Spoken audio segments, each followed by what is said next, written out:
আমি বালুকার প্রতিবন্ধী লীগ সভাপতি। গাজীপুরের শ্রীপুরের মাওনা চৌরাস্তা ব্যস্ততম এই এলাকার দিন শুরু হওয়ার আগেই সেখানে বসে ভিন্ন এক ধরনের সভা। এটি দৃশ্যমান এক অদৃশ্য সভা। এই দৃশ্যটি গাজীপুরের মাওনা চৌরাস্তার একুবালি মাস্টার টাওয়ারের প্রধান ফটকের সামনের। গড়িতে তখন সকাল 6:15।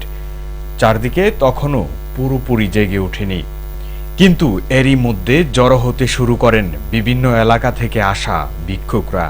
কে কোন এলাকায় ভিক্ষা করবে, কে কোন স্পট নিয়ন্ত্রণ করবে, এসব নিয়েই চলে আলোচনা, কখনো আবার তর্ক বিতর্কে জড়িয়ে যান তারা। তবে কেউ কেউ এখানে স্থান না পেয়ে চলে যান শ্রীপুর চৌরাস্তায়। আমি বালুকার প্রতিবন্ধী লীগ সভাপতি। বাংলাদেশ চলবে না, আডাকায়া বাঁধবে না। দেশের অবস্থা বেশি ভালো না, অভাব, মানুষের চুরি ডাকাতি এটা হইতাছে। কয় টাকা নেন সর্বনিম্ন? এই শ্রীপুরতে 500-600। আগে তেও তো 2000-3000 1000 না। আগে 10 টাকা 30 টাকা দিয়েছে। এই রোডের টাই তো টোনা পড়ে আছে।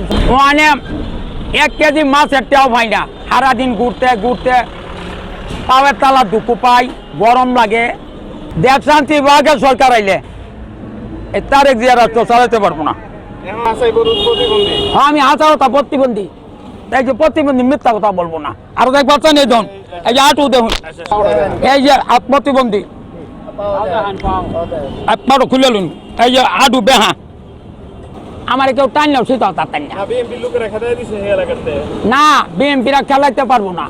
আমি শক্ত নেতা, আমি দল চারবো না, মারিয়া লো কুড়ালদা বাড়িয়া না খেদাইছে না। আসি আমি বালুকাতে, আমি বালুকা সবাই ছোট বড় সেলামালি বাঁচছি না।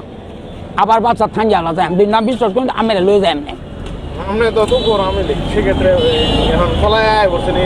না, পলাইছি না। আমার কোনো নিত না তো, প্রতিবন্ধী জেলোয়া কাম করতাম না। স্থানীয় কয়েকজনের দেয়া তথ্য মতে এই ভিক্ষাবৃত্তির সঙ্গে সক্রিয় রয়েছে একটি সংঘবদ্ধ চক্র। এমনকি তাদের মধ্যে কেউ কেউ চুরি ও ছিনতাইয়ের সাথেও জড়িত বলে জানা যায়। প্রতিদিন ভোরবেলায় এখানে অনেক মানুষের সমাগম হয়।